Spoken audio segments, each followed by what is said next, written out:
तो नमस्कार, good morning. कैसे हैं सभी लोग? उम्मीद करता हूं बहुत अच्छे होंगे।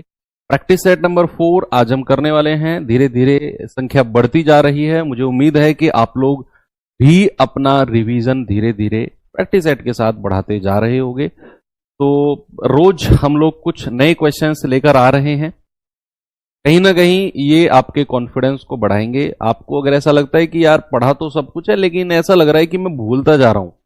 कई बार होता है ना कि हम लोग सारा रिवीजन कर लेते हैं, फिर लगता है कि यार जो चैप्टर शुरू में पढ़ा था ना, उसका रिवीजन दोबारा करने की जरूरत है क्योंकि मैं भूल गया हूं उसे। एक्चुअल में आप भूले नहीं होते हो, वो आपकी प्रैक्टिस की कमी के कारण आपका कॉन्फिडेंस उस चैप्टर में कमजोर पड़ जाता है। धीरे धीरे आपने देखा होगा बहुत सारे लोगों को कि जैसे उनका पढ़ाई से टच हटता है तो वो उनको ऐसा फील आता है कि यार अब तो हम पढ़ाई से दूर हो चुके हैं, हम अब भूल चुके हैं सब कुछ। भूला कोई नहीं होता। सब कुछ होता है कि आपका टच, आपकी प्रैक्टिस अगर किसी भी हटी तो आपका कॉन्फिडेंस जाएगा डाउन। इसीलिए प्रैक्टिस सेट अगर आप रेगुलर करते हैं तो रखिए, आपका जो कॉन्फिडेंस लेवल है, आपका जो एक्यूरेसी लेवल है क्वेश्चन में, और जो अपडेटेड क्वेश्चन में ये बेहतर हो सकती हैं। प्रैक्टिस सेट के द्वारा बहुत ज्यादा बेहतर हो जाएंगी। मॉक टेस्ट में क्या चल रहा है, अप्स एंड डाउन चलता रहेगा, उसे आप करते रहो, प्रॉपर एनालिसिस करते रहो। साथ में अगर आप इसे एड ऑन करते हैं तो कहीं ना कहीं चीजें बेहतर होंगी। ये बुक आपको मैंने रिकमेंड की थी तो बहुत सारे बच्चों ने प्रीफर की। अभी मैं आपसे फिर कहूंगा कि अगर आपके पास आपका सिलेबस कंप्लीट हो चुका है और चीजें आप प्रैक्टिस की तरफ मूव कर रहे हैं, इस बुक के साथ जा सकते हैं। अभी इस बुक का बंगाली वर्जन, बहुत सारे बंगाल से हमारे बच्चे हैं, वो बार बार हमारे टीम के पास कॉल करते हैं, कमेंट करते हैं कि सर बंगाली वर्जन भी ऑलमोस्ट आ ही चुका है। इस बार वाली जो 10 तारीख वाली सेल होगी, बंगाली वर्जन भी शायद आपको देखने को मिले। और भी जो रीजनल लैंग्वेजेस हैं उन पे भी काम हो रहा है। बहुत जल्दी उन लैंग्वेज में भी आपको बुक्स देखने को मिलेंगी, चाहे वो गुजराती लैंग्वेज हो, चाहे वो मराठी लैंग्वेज हो, चाहे वो पंजाबी लैंग्वेज हो। आपको हर लैंग्वेज में जितना हो सकता है उतना आप लोगों के कर रहे हैं। ठीक है, चलिए स्टार्ट करते हैं अपने प्रैक्टिस सेट को। तो ये तो कल का होमवर्क क्वेश्चन था। बताइए भाई जल्दी से इसका जवाब क्या है। सवाल है, कक्षा के 35 विद्यार्थियों का औसत भार 40 किलो है। 35 का औसत भार। इस कक्षा के 5 विद्यार्थी जिनका औसत भार 42 किलो है कक्षा छोड़ देते हैं। बताइए शेष 30 का औसत क्या होगा। भाई देखो, 35 का एवरेज अगर 40 है तो 35 का योग कितना हो जाएगा? आप कहेंगे सर 1400 किलो। टोटल 35 लोगों का एवरेज अगर 40 केजी है तो सम कितना हो जाएगा? 1400। सवाल कहता है 5 लोग हैं जिनका एवरेज 42 किलो है, कक्षा छोड़ देते हैं। तो 5 दूनी 10, 5 चौके 20 और 1 21, यानी कि 210 किलो कक्षा के टोटल वजन से गायब हो जाता है। तो बचे कितने लोग? 30। और 30 का योग अगर मैं आपसे पूछूं तो आप कहेंगे कि सर 0, 10 में से 1 गया 9, 13 में से 2 गए 11। और 30 का एवरेज अगर मैं आपसे पूछूं तो आप कहेंगे 1190/3। 0 से 0 गया, 3 तिया 9, 2 3 नाम 27, 39 सही 2/3 केजी। ऑप्शन नंबर ए हमारा बिल्कुल सही था। आप लोगों का बहुत अच्छा प्यारा सा जवाब मुझे कमेंट बॉक्स में देखने को था।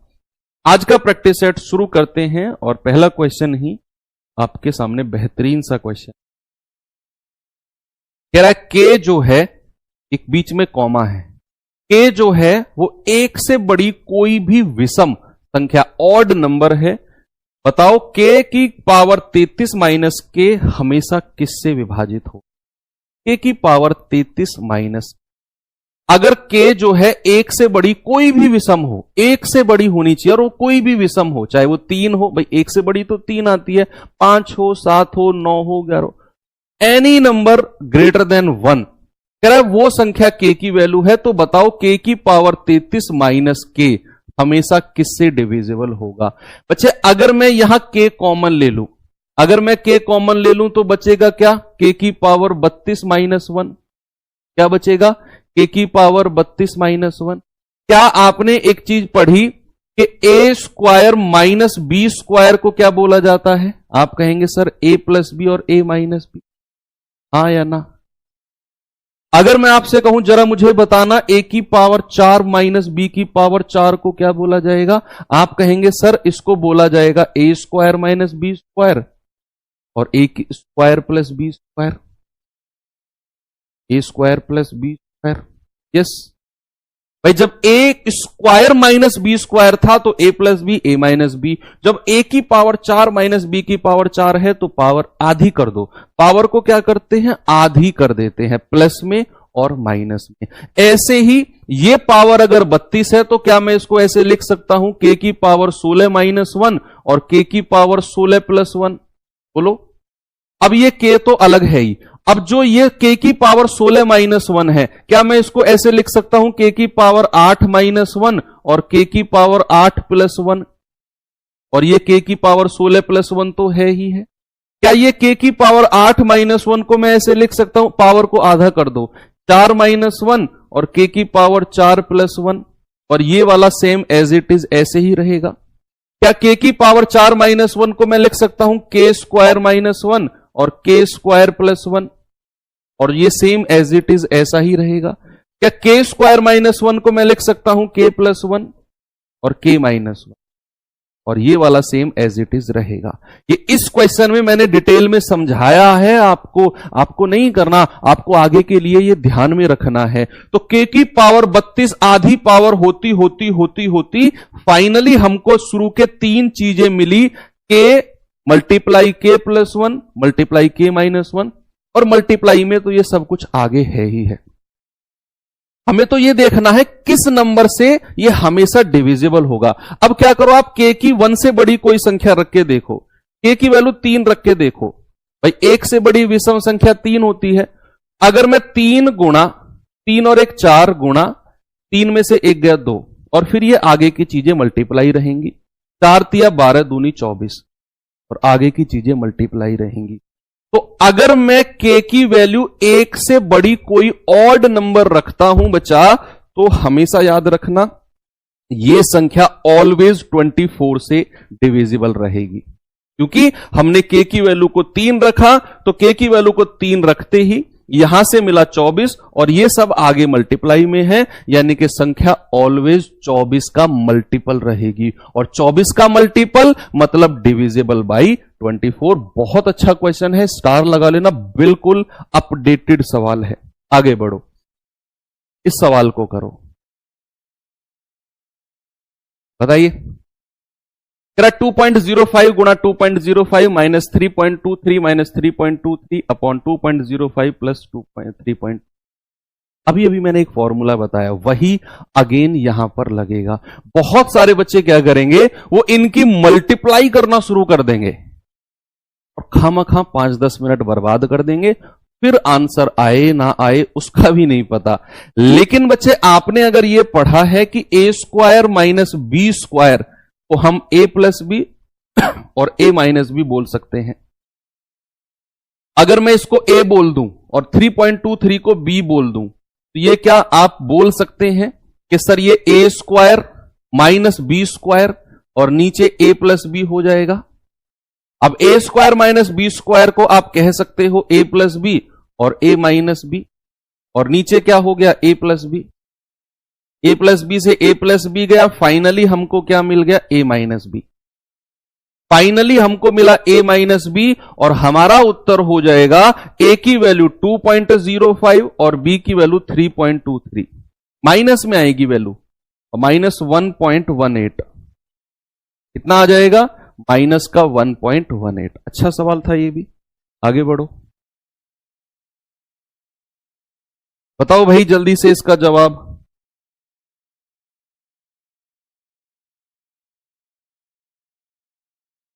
समय दिया आपको।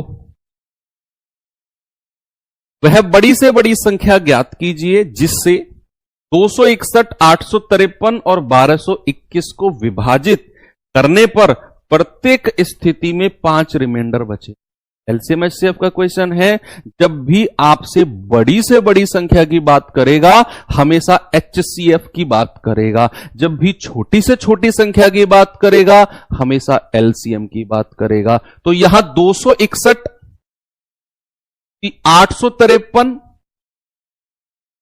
और 1221। कह रहा प्रत्येक स्थिति में 5 रिमाइंडर है तो वो 5 पहले ही माइनस कर दो। एचसीएफ वाले केस में ऐसे ही करते हैं। तो 256, 848 और 1216, और जो संख्या मिली इनका एचसीएफ ले लो। क्या करो बच्चा, इनका एचसीएफ। तो ऑप्शन से उठाओगे सबसे बेस्ट है, क्योंकि चारों ऑप्शन बहुत छोटी संख्या है। आप ऑप्शन से ऐसी संख्या उठा के देखो जो तीनों संख्याओं को विभाजित कर दे। तीनों को जिसने डिवाइड कर दिया वही संख्या मेरा एचसीएफ है, वही संख्या मेरा उत्तर होगा। तो और स्टार्टिंग जब भी आप ऑप्शन से जा रहे हो और आप एचसीएफ ले रहे हो तो हमेशा सबसे बड़ी संख्या से शुरुआत करो। तो क्या 19 कभी 256 को काटेगा? कभी नहीं काटेगा। क्या 18 कभी 256 को काटेगा? नहीं। आप डिवाइड करके देख लो। क्या 17 कभी 256 को काटेगा? नहीं। 3 ऑप्शन कट गए, चौथा अपने आप बचा। चौथा 256 को भी काटेगा, इसको भी काटेगा, इसको भी काटेगा। एचसीएफ कितना आ गया? 16। कितना आ गया? 16। और यही मेरा सही जवाब। आप वैसे भी कर सकते थे, 2 कॉमन लेकर। इसको बताओ, करिए बच्चे इसको सॉल्व जल्दी से। पीएसआई की भी वैकेंसी आ गई भाई। अब तो आप में से बहुत सारे बच्चे जिनकी ग्रेजुएशन उधर मूव करना चाहेंगे और जो यूपी स्टेट से बिलोंग करते हैं, वैकेंसी तो आती जाती रहेंगी यार। एक बार अच्छे से तैयारी करो, खत्म करो। बहुत सारे बच्चे अब मैंने देखा है क्या करते हैं कि एक वैकेंसी की तैयारी कर रहे हैं, बीच में कुछ और आया, उनको लगा यार इसमें मेरा हो सकता है, पहले वाली तैयारी को छोड़कर दूसरी में लग जाते हैं। दूसरी की तैयारी में लगे, बीच में कुछ और आया, उसको छोड़ के फिर तीसरी में लग जाते हैं। और ये उनका रोटेशन चलता रहता है, वो एक लूप में फंस जाते हैं। फिर वैकेंसी आती चली जाएंगी, उनकी तैयारी में कभी पूछ भी नहीं पाए। से बाहर निकलना है तो ये जो बार बार आने वाली वैकेंसीज हैं इनकी मोहमाया को थोड़ा सा त्यागना पड़ेगा। अपने आप को पहले तैयार करना पड़ेगा। ये वैकेंसी तो आती रहेंगी, आप कहेंगे सर वो वैकेंसी निकल जाएगी। फिर भाई आप अपने अंदर झांक कर देखो, क्या आप उस के लिए तैयार हो? नहीं हो तो फिर क्यों सर मोहमाया में फंसना। पहले अपने आप को तैयार किया जाता है ना, फिर जाया जाता है वैकेंसी तरफ। या फिर एग्जाम भी हो, चाहे यूपीएसआई हो, चाहे यूपी कांस्टेबल हो, चाहे आपका एसएससी, चाहे सीएचएसएल हो, एग्जाम। लोग अलग अलग वैकेंसीज के लिए अलग अलग बैच को खरीदते जा रहे हैं। ये बैच आया उसका अलग बैच खरीद लो, ये आया उसका। अरे भैया हम लोग बैच देना है, बच्चा पर्टिकुलर जिस एग्जाम की तैयारी करेगा उसका बैच हम प्रोवाइड कराएंगे। अब आप लोग सारे बैच खरीद रहे हो, आपकी समझदारी है, आप देखो क्या करना है। आप एक पार्क में रविवार को पर्यटकों की औसत संख्या 420 और अन्य दिनों में पर्यटकों की औसत संख्या 120 है। रविवार से शुरू होने वाले 30 दिन के महीने में प्रतिदिन पर्यटकों की औसत संख्या क्या होगी? बताइए भाई। सबसे पहले आप देखो कि अगर वो महीना रविवार से शुरू हुआ है, संडे से, और उसमें 30 दिन है, तो सबसे पहले बताओ उसमें संडे कितने आएंगे। अगर वो 1 तारीख को संडे है तो 7 प्लस कर दो, 8 तारीख को संडे, फिर 15 को, फिर 22 को और फिर 29 को। यानी कि टोटल अगर मैं कहूंगा तो उसमें 5 संडे होंगे। कितने होंगे? 5 संडे, क्योंकि 1 तारीख को उसने संडे बोला है, संडे से शुरुआत हुई है महीने की, तो 5 संडे आएंगे। और कह रहा है रविवार को औसतन 420 आते हैं, तो टोटल कितने आ जाएंगे संडे को? 5 गुणा 420, 5 दूनी 10, 5 चौके 20 और 1 21, यानी कि टोटल 2100 पर्यटक आ जाएंगे 5 संडे को मिलाकर। और 30 दिन का महीना है, उसमें से 5 संडे हैं, तो शेष दिन कितने बचे? अगर मैं रिमेनिंग डेज पूछूंगा तो 30 में से ये 5 संडे घटा दो, 25 दिन। और कह रहा है 25 को औसतन 120 लोग आए हैं, तो 0 12 पंजे 60, 12 दूनी 24 36, 3000 लोग यहां पर आए हैं। 2100 ये टोटल कितने हो गए? 2100 प्लस 3000, टोटल पूरे 30 दिन में 5100। तो टोटल पूरे 30 दिन में पर्यटकों की संख्या है 5100। आपसे पूछा है पूरे महीने में औसतन बताओ क्या होगा, पूरे महीने का औसतन कितना होगा। आप कहेंगे सर 5100, और पूरे महीने में 30 दिन होते हैं, डिवाइड करेंगे 170, तो पूरे महीने का औसतन कितना हो गया, पूरे महीने का औसतन या 1। ठीक है, आगे बढ़े। एलिगेशन से भी आप कर सकते हो इस सवाल को, एलिगेशन से भी हो जाएगा वो। एक तरफ संडे का एवरेज, एक तरफ बाकी दिन का एवरेज, बीच में आएगा सभी का एवरेज जो उसने पूछा, और नीचे जो रेशियो आएगा वो आएगा संडे कितने हैं 5, अदर डेज कितने हैं 25, 5 और 25 का रेशियो। बीच वाला पार्ट निकालना है, मल्टीप्लाई करके अपनी रफ कॉपी में ट्राई करना।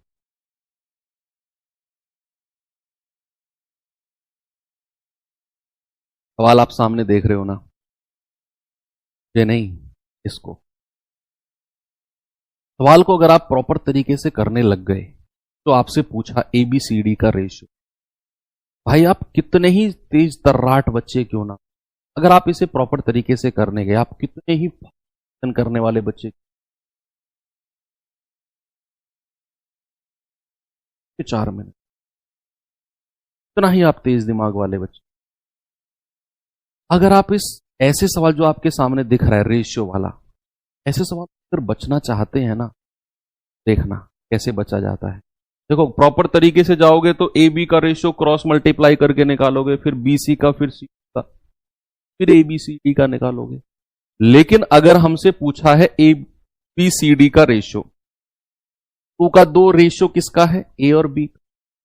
A और B का रेशियो अगर मैं क्रॉस मल्टीप्लाई करके यहां से आपसे पूछता हूं तो 5 एकम 5 रेशियो, 3 एकम 3।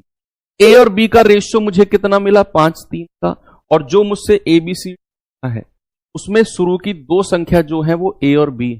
ऑप्शन में चेक करो, जिसका रेशियो 5 3 नहीं है उसे हटा दो।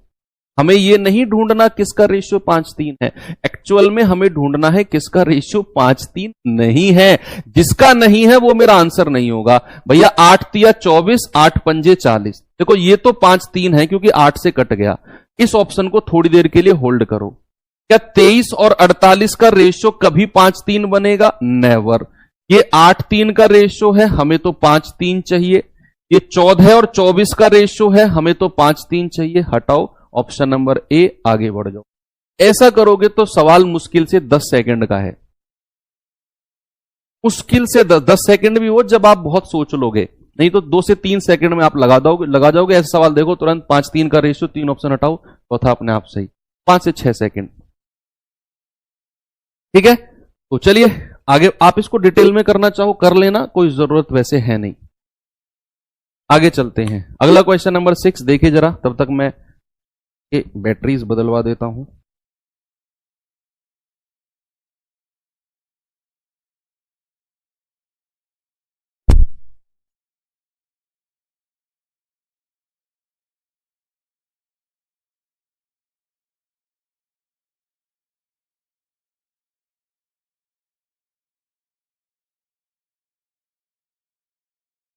चलिए, सवाल है, एक संख्या में पहले 16% की वृद्धि की जाती है, फिर दोबारा 20% की वृद्धि की जाती है।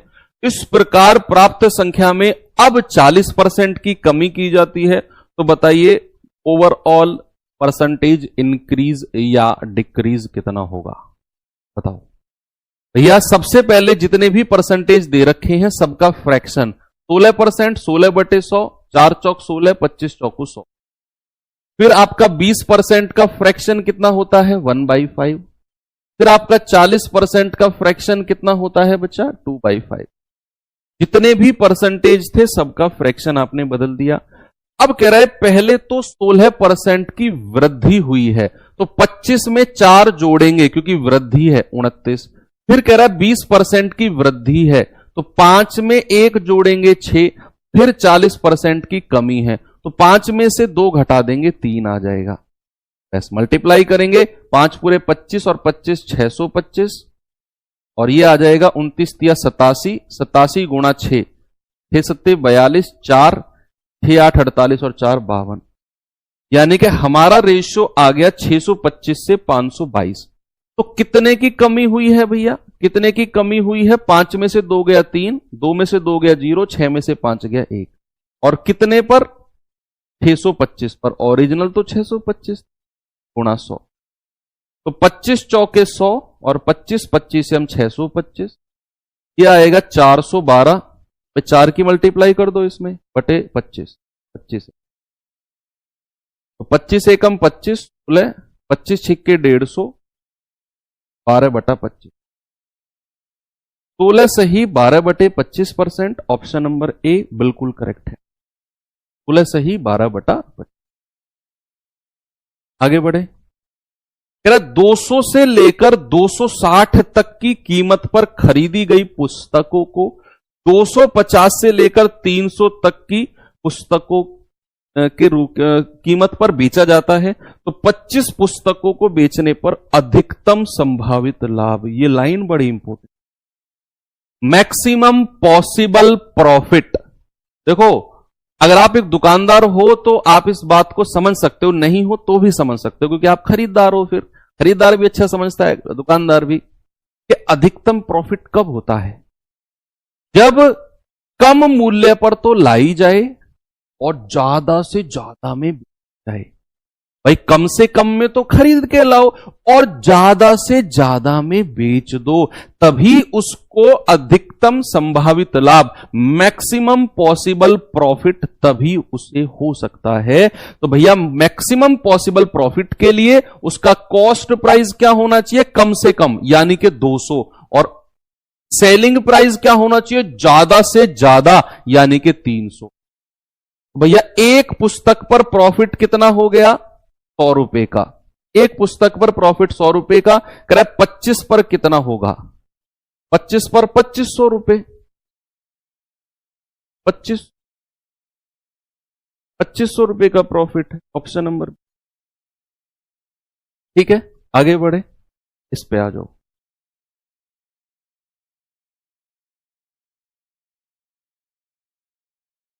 अब सवाल आ गया कि जब आप कहीं घूमने जाते हो बाहर, तो मॉल वगैरह में जाते हो, तो वहां आपको लूटने के लिए, आपको लुभाने के लिए दुकानों के बाहर लिखा रहता है हरी अप, जल्दी करो, बाय 2 गेट 1 फ्री। आपको लगता है मैं लेट ना हो जाऊं, खरीद लेता हूं इस ऑफर को, कभी पता चला मैं बाद में आया और ये ऑफर ना मिला।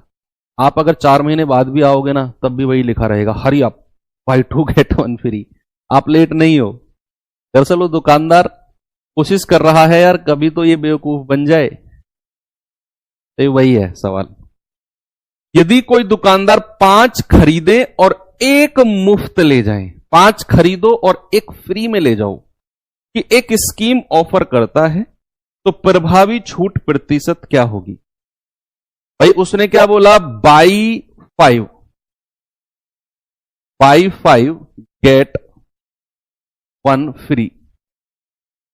अब इसमें अगर हम डिस्काउंट परसेंटेज निकालते हैं, तो जो फ्री में हम लेकर गए हैं घर, वो कितना है? 1।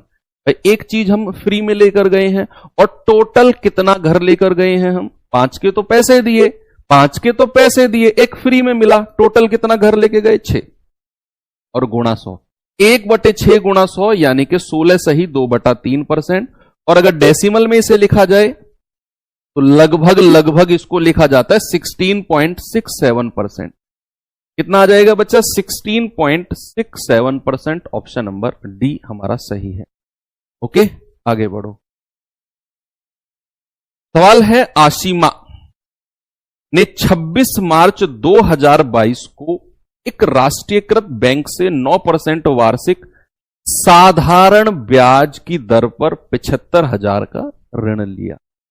कह रहा यदि उसने उसी वर्ष 7 जून को पूरा भुगतान कर दिया, तो बताइए कितना धनराशि का भुगतान किया है? कितनी धनराशि का भुगतान किया टोटल? देखो, जब आजकल ये क्वेश्चन बड़े ट्रेंडिंग में है, सामने देखो, और ट्रेंडिंग में सवाल है। आपको साधारण ब्याज में नंबर ऑफ डेज काउंट कराएगा, इतने जनवरी से उतने अप्रैल तक, उतने अप्रैल से जुलाई तक, इस तरीके से।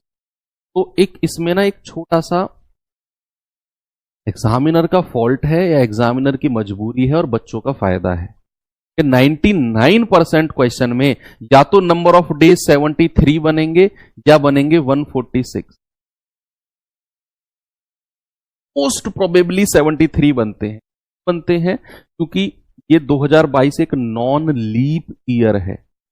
नॉन लीप ईयर सबसे पहले अभी मैं बताऊंगा। आप सबसे पहले क्या बताओ, 26 मार्च से, नॉन लीप ईयर का मतलब है नंबर ऑफ दिन या नंबर ऑफ डेज 365 होते हैं वर्ष में।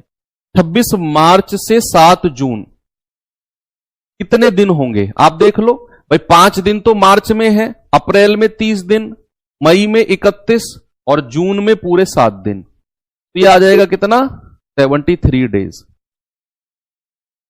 कितना आ गया, 73 डेज। या तो 73 बनेगा या 146 बनेगा। क्यों बनता है, क्योंकि जब आप दिन को वर्ष में बदलोगे तो भैया आपको 365 से डिवाइड करना पड़ेगा। जब आप दिन को वर्ष में, देखो महीने को वर्ष में बदलते हैं तो 12 से भाग करते हैं कि एक वर्ष में 12 महीने, और अगर दिन को वर्ष में बदलोगे तो 365 से भाग करोगे और ये पूरा इससे 5 बार कटता है, पूरा 5 बार। इसीलिए एग्जामिनर को पता है अगर ये पूरा नहीं कटेगा तो फिर बहुत लंबी डेसिमल में बच्चा फंसेगा और उसको उतना टाइम लगेगा तो कोई फायदा उसमें निकलेगा नहीं। बस आपको क्या करना है, साधारण ब्याज बराबर मूलधन कितना है भैया 75,000, दर कितनी है 9, समय कितना 1/5 वर्ष और बटा 100। 0 से 0 गया, 5 से जाएगा 150 बार, 15 निम्मा 135 यानी कि 1350। तो साधारण ब्याज कितना मिल गया 1350 रुपए। अमाउंट पूछा, उसने बोला है कितनी धनराशि का भुगतान किया। भुगतान करने का मतलब है मूलधन प्लस ब्याज, प्रिंसिपल प्लस इंटरेस्ट। तो मूलधन कितना है 75,000 और उसमें 1350 रुपए जोड़ दो, ये आ जाएगा आपका 76,350। इतने रुपए का उसने भुगतान किया है। ऑप्शन नंबर बी हमारा सही है। ठीक है भाई, आगे बढ़े, आगे चलते हैं। एक निश्चित धनराशि चक्रवर्ती ब्याज पर 5 वर्ष में 3 गुना हो जाती है, तो 9 गुना होने में कितने वर्ष लगेंगे बताओ।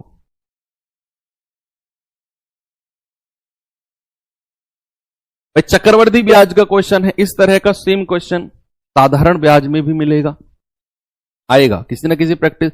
मैं आपको 40 गोल्डन सीरीज के 40 प्रैक्टिस सेट कराऊंगा, आपको हर टाइप का क्वेश्चन, हर चैप्टर से हर टाइप का क्वेश्चन आपको देखने को मिलेगा, एवरी टाइप। थोड़ा सा वेट और वॉच। 5 वर्ष में 3 गुना, 3 गुने का मतलब होता है 3 की पावर 1, और कितने वर्ष में 5 वर्ष में। आपसे कह रहा है 9 गुना होने में, कितना बच्चा 9 गुना। तो 9 गुने को क्या मैं 3 की पावर 2 कह सकता हूं, 9 को मैं 3 की पावर 2 कह सकता हूं। 2 को मल्टीप्लाई करना है 5 में, तो ये आ जाएगा 10 वर्ष में। कितना आएगा भैया 10 वर्ष में। ऑप्शन नंबर सी हमारा सही है। ओके, आगे बढ़ो। कह रहा है राजेश को उसके प्रिंटिंग प्रेस में कुछ किताबें छापने का ऑर्डर मिला, छापनी है ऑर्डर मिला, जिसमें से उसने ऑर्डर के 17/27 भाग को 34 दिन में पूरा कर दिया। उसने छपाई का पूरा ऑर्डर कितने दिन में पूरा किया। भाई सवाल कह रहा है 17/27 भाग को 34 दिन में पूरा किया, तो 17/27 भाग का मतलब क्या है कि अगर 27 यूनिट टोटल है, अगर 27 यूनिट टोटल है तो उस 27 में से 17 यूनिट को उसने 34 दिन में पूरा किया। कितने दिन में बच्चा, उसने 34 दिन में पूरा किया है। अगर 27 यूनिट टोटल है तो उसमें से उसने 17 यूनिट को 34 दिन में पूरा किया, तो 1 यूनिट को उसने पूरा किया होगा 34/17 यानी कि 2 दिन में। तो भैया पूरा उसने टोटल पूछा है ना, पूरा ऑर्डर, तो टोटल हिस्सा 27 को पूरा करने में उसने कितने दिन लिए होंगे सर, उसने 54 दिन लिए होंगे। आपका जवाब आएगा ऑप्शन नंबर सी 54 डेज। ठीक है भाई, आगे चलूं। नेक्स्ट, एक पाइप दूसरे पाइप की तुलना में किसी टंकी को 6 गुना तेजी से भर सकता है, 6 गुना तेजी से। A pipe can fill a tank 6 time faster than another pipe. तो जब भी ऐसी चीजें आपसे बोलेगा 6 गुना तेजी से भरना या 6 गुना बेहतर होना, ऐसा भी आएगा कि वो 6 गुना बेहतर है या उतना तेजी से भर सकता है, बच्चे याद रखना वो हमेशा आपसे एफिशिएंसी यानी कि कार्य क्षमता की बात करेगा। तो सवाल ने अगर बोला है ना एक पाइप दूसरे से 6 गुना तेजी से भर रहा है, मतलब एक पाइप की क्षमता एफिशिएंसी दूसरे से 6 गुना ज्यादा है, ऐसा उसने बोला। अब कह रहा है यदि दोनों पाइप मिलकर 40 मिनट में भर सकते हैं तो धीमा पाइप कितने समय में भरेगा। सबसे पहले मैं दोनों पाइपों को ए और बी मान लेता हूं और अब मैं जो मुझे पहली लाइन दी हुई है ना बच्चा, मैं इससे उनकी एफिशिएंसी, उनकी कार्य क्षमता का रेशियो बनाने जा रहा हूं। सवाल ने बोला है एक पाइप दूसरे की तुलना में 6 गुना तेजी से भर रहा है। अगर मैं इसकी क्षमता को 1 मान लूं तो दूसरा पाइप की क्षमता हो जाएगी 6, ये उनकी एफिशिएंसी हो गई। आप जानते होंगे कि अगर मुझे टोटल वर्क निकालना है, कुल कार्य निकालना है, तो मैं कार्य क्षमता को समय से गुणा करता हूं। ये मैं आपको बार बार जब रिवीजन कराता हूं ना कॉन्सेप्ट का, आपके रिवीजन के लिए है ये। तो उसने कहा अगर दोनों पाइप मिलकर 40 मिनट में भर रहे हैं तो दोनों की क्षमता को जोड़कर 40 से मल्टीप्लाई कर दो तो मुझे क्या मिलेगा, टोटल वर्क, यानी कि 6 और 1 7 और भैया 40, यानी कि 280 यूनिट। ये आपका टोटल वर्क हो गया। कह रहा धीमा पाइप केला कितने समय में भरेगा। भैया धीमा पाइप मतलब जिसकी एफिशिएंसी कम है।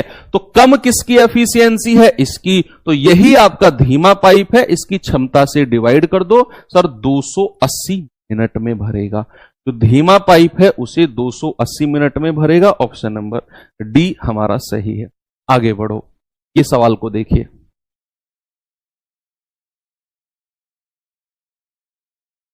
बताइए, सवाल कह रहा है 148 मीटर 152 मीटर लंबी 2 ट्रेन समांतर पटरियों पर क्रमशः 62 और 46 की चाल से एक दूसरे की ओर बढ़ रही हैं।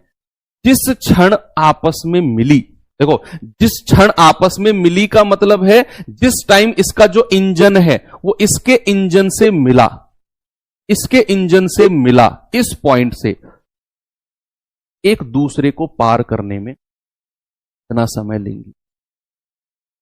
यहां पर डीएसटी का रूल लगेगा, distance equal to speed into time, दूरी बराबर चाल गुणा समय। और जो दूरी हम लेंगे वो दोनों की जोड़ेंगे। 8 2 10, 4 5 9 और 1 10, 1 2 और 3, ठीक है भैया। और सापेक्ष चाल ऐड होगी क्योंकि दोनों की दोनों अपोजिट डायरेक्शन में चल रही हैं, विपरीत दिशा में रिलेटिव स्पीड ऐड होती है। तो भैया आप कहेंगे 62 प्लस 46, और चूंकि हमने उनकी लंबाई को मीटर में लिया, 300 मीटर है ना, तो इसको भी मीटर पर सेकंड में बदलेंगे 5/18 से गुणा करके, गुणा समय। ये हो जाएगा 8 6 और 2 8, 6 और 4 10 और 1 11, गुणा 5/18 गुणा समय। 6 और 2 8, 6 और 4 10, 6 और 4 10 ही आएगा ना, 11 क्यों कर रहे हो तुम लोग, गलत बात। 300, 18 छिक्के 108, तो 300 बराबर 6 पंजा 30 गुणा टी, ये पूरा 10 बार जाएगा। टी आ गया 10 सेकंड, यानी कि एक दूसरे को पार करने में 10 सेकंड का समय। ठीक है भाई, आगे बढ़ू। Next question number 14। एक आदमी 60 किलोमीटर पर आवर की चाल से कार द्वारा 30 किलोमीटर की दूरी तय करता है और साइकिल से 20 किलोमीटर की दूरी तय करता है। उसकी पूरी यात्रा में 3 घंटे में पूरी होती है। कंप्लीट जर्नी 3 आवर्स में पूरी होती है। साइकिल की चाल कितनी होगी, बताओ। What is the speed of cycle.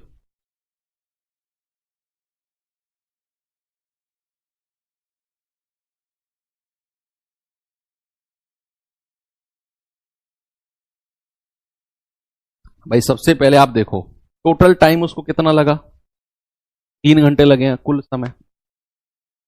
पहली लाइन पढ़ोगे आपको पता चलेगा 60 किलोमीटर की स्पीड से 30 किलोमीटर गया, तो यहां उसको समय कितना लगा कार से। कार का समय उसको कितना लगा है, दूरी है 30 किलोमीटर की, चाल है 60 किलोमीटर पर आवर, सर उसको आधा घंटा लगा है। कितना? आधा घंटा। इससे? कार से। सवाल है साइकिल से 20 किलोमीटर गया। साइकिल से दूरी कितनी है? 20 किलोमीटर की। और समय कितना हो जाएगा साइकिल का? सर टोटल 3 घंटे लगते हैं, उसमें से आधा घंटा कार का हो गया, ये लगेगा 2.5 घंटा। भाई 3 में से आधा गया, 2.5 आ गया। इसका स्पीड आपसे पूछा है, तो डिस्टेंस अपॉन टाइम, चाल बराबर क्या होता है? दूरी बटा समय। 20 बटे 2 दूनी 4 और 1 5 बटा 2, ये बटा 2 ऊपर चला जाएगा, क्या आ जाएगा? 40 बटा 5, दैट इज 8। बाइसिकल की स्पीड कितनी है भैया? साइकिल की स्पीड है आपकी 8 किलोमीटर पर आवर।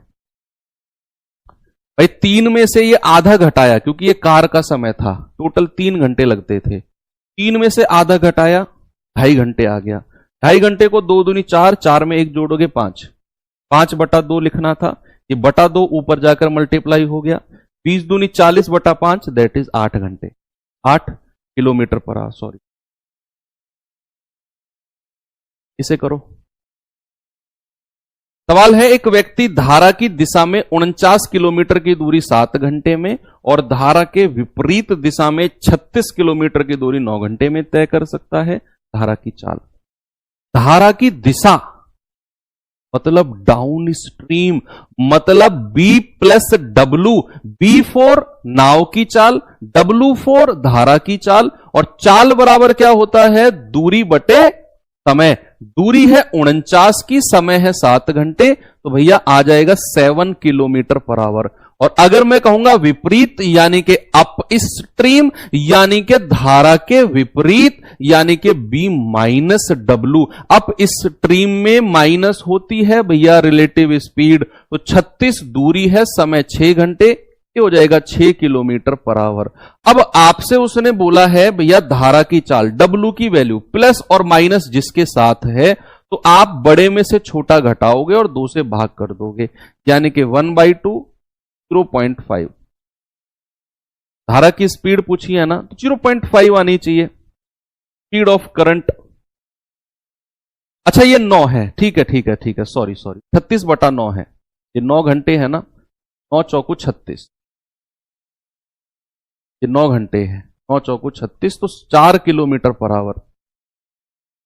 तो ये आ जाएगा 7 में से 4 गया बटा 2, यानी कि 3 बटा 2, दैट इज 1.5। वही तो किया मैंने भी, 1.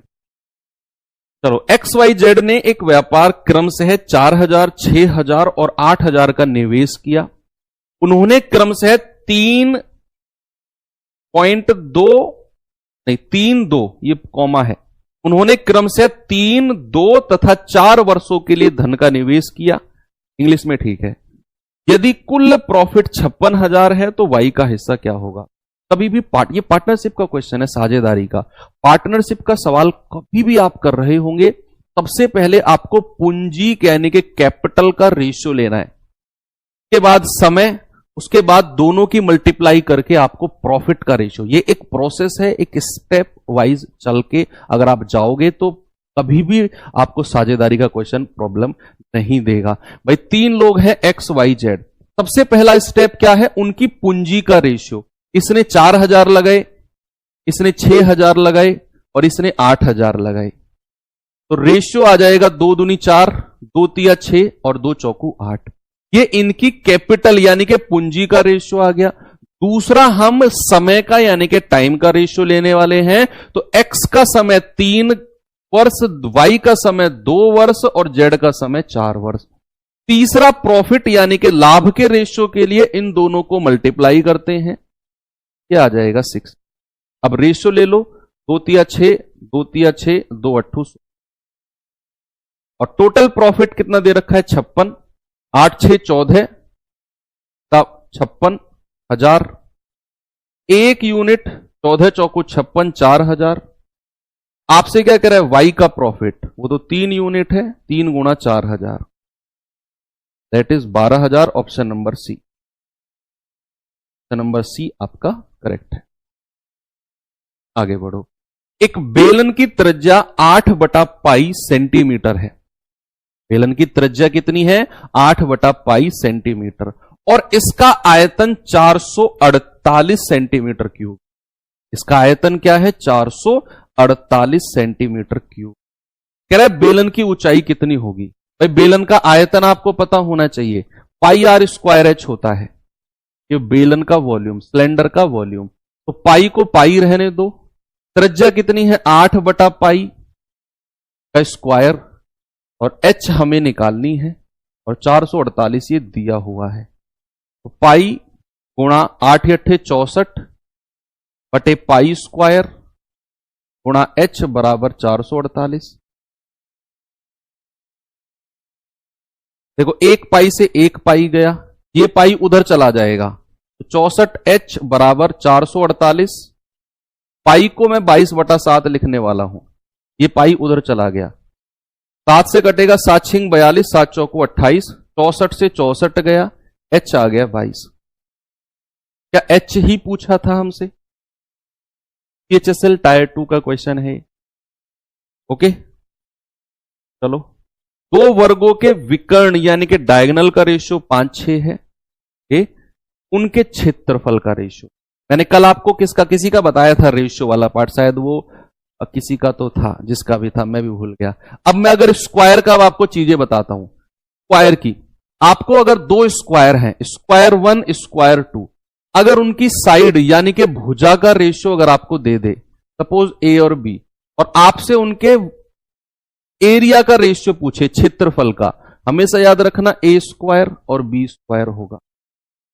और अगर आपको एरिया का रेशियो दे दे, सपोज आपको दे दिया एक्स और वाई एरिया का, और आपसे एरिया का रेशियो देके भुजा का रेशियो पूछे, तो स्क्वायर रूट ऑफ एक्स और square root of Y. Area का रेशियो देके भुजा पूछेगा square root of X square root of Y, और अगर भुजा का देके एरिया का पूछेगा तो आपको इसी तरीके से करना है। अब वो चाहे भुजा का रेशियो दे, चाहे विकर्ण यानी कि डायगोनल का रेशियो दे, उसमें भी आपको सेम काम करना है। सेम काम उसमें भी करना है ना, यहां भी सेम काम होगा। तो कह रहा दो के विकर्णों का रेशियो 5/6 है। तो भैया विकर्ण का रेशियो ए बी है, तो डायगोनल का रेशियो अगर 5/6 है, तो क्षेत्रफल का रेशियो, एरिया का रेशियो क्या हो जाएगा? 5 का स्क्वायर और 6 का स्क्वायर, यानी कि 25 और 36। ये आपका जवाब है। ठीक है, चाहे भुजा का रेशियो दे, चाहे विकर्ण का दे, चाहे परिमाप का दे, तब भी आपका चीज वही रहेगी। परिमाप का भी रेशियो दे, चाहे भुजा का दे, चाहे विकर्ण का दे, और एरिया का पूछे, सेम काम करना है आपने। आगे चलो, निवेदिता 6 किलो कॉफी पाउडर 2730 प्रति किलो, ये 1 किलो का रेट है 2730 की दर से खरीदती है, और 12 किलो कॉफी पाउडर 1002 रुपए प्रति किलो की दर से खरीदती है। दो अलग अलग दर से खरीदा, उसके लिए 18 किलो यानी कि 12 और 6 18 किलो का मिश्रण कीमत क्या होगी? एवरेज कॉस्ट आपसे पूछी। भाई 6 किलो का रेट कितना हो जाएगा? टोटल 2730 से गुणा कर दो तो जाएगा 0, 6 × 18, 6 × 7 = 42, 1 × 43, 6 × 2 = 12, 4 × 16। 12 किलो का अगर 1002 है, 12 × 2 = 24, 12 × 1 = 12, 12024 इसका हो जाएगा। ठीक है, तो टोटल आप जोड़ेंगे तो 4 टोटल जोड़ दो, 8 × 2 = 10, 3 और 1 = 4, 6 और 2 = 8, 1 और 1 = 2, टोटल ये हो गया। और एवरेज पूछा है, भाई टोटल किसका? 12 और 6 18 का, 18 का इतना, तो एवरेज पूछा है तो 28404 बटा 18, 18 का 18 10, 18 पंजे 90, 14। ठीक है, 18 × 8 = 144 ज्यादा हो जाएगा, 18 × 7 = 126, 18 × 8 = 144, 1578, that is option number A. Average कितना हो गया? 1578। ओके, चलिए लास्ट क्वेश्चन देख लेते हैं। दो संख्या 4 9 के अनुपात में है, यदि उनका मध्य अनुपाती 24 है, उनके बीच डिफरेंस क्या होगा। बच्चे अगर दो संख्या का मध्य अनुपाती, इंग्लिश में मीन प्रोपोर्शन बोलते हैं, आपसे पूछेगा under root of A B कर देंगे। दो संख्या का थर्ड प्रोपोर्शन, तृतीय अनुपाती, थर्ड प्रोपोर्शन पूछेगा तो B square upon a formula होता है। तीन संख्या देकर आपसे चतुर्थ अनुपाती, आपसे फोर्थ प्रोपोर्शन पूछेगा तो बी गुणा सी बाई ए होता है। ये तीन चीजें आपको याद रहनी चाहिए। अब दो संख्या का तो रेशियो दे दिया 4 9, तो मैं इसको ओरिजिनल संख्या बनाने के लिए 4r और 9r मान के चलूंगा। ये रेशियो है और मध्यानुपाती 24 है, तो मुझे अंडर रूट करना है, इसीलिए मुझे इसको 4r और 9r मान के चलना पड़ेगा। तो 9 चौको 36 r स्क्वायर बराबर कितना है 24। तो ये अंडर रूट हटेगा तो ये बचेगा 6 r स्क्वायर का r बराबर 24। 6 चौक 24, तो r कितना मिल गया 4। तो आपसे क्या बोला है अंतर, तो दोनों का डिफरेंस भाई 4r और 9r का डिफरेंस कितना है 5r डिफरेंस, तो 5 गुणा 4 दैट इज 20। तो डिफरेंस कितना आ गया 20। भाई r की वैल्यू 4 आ गई, 4 और 9r का डिफरेंस कितना है 5r 20। चलिए ये आपका HW है, ठीक है। आज की क्लास तो हमारी लगभग 10 मिनट पहले खत्म हो गई। रोज ऐसे ही रहेगा, 48-50 मिनट 45 पे भी ले आएंगे हम अपने टाइम को धीरे धीरे। तो अभी तो शुरुआत है, ऐसे ही मिक्स थोड़े से, यही लेवल आपके एग्जाम में, आप अगर आपको मुझ पे भरोसा है ना, आपका लेवल जो प्रैक्टिस सेट में करा रहा हूं ना, इससे कम ही रहने वाला। अपना स्कोर मुझे कमेंट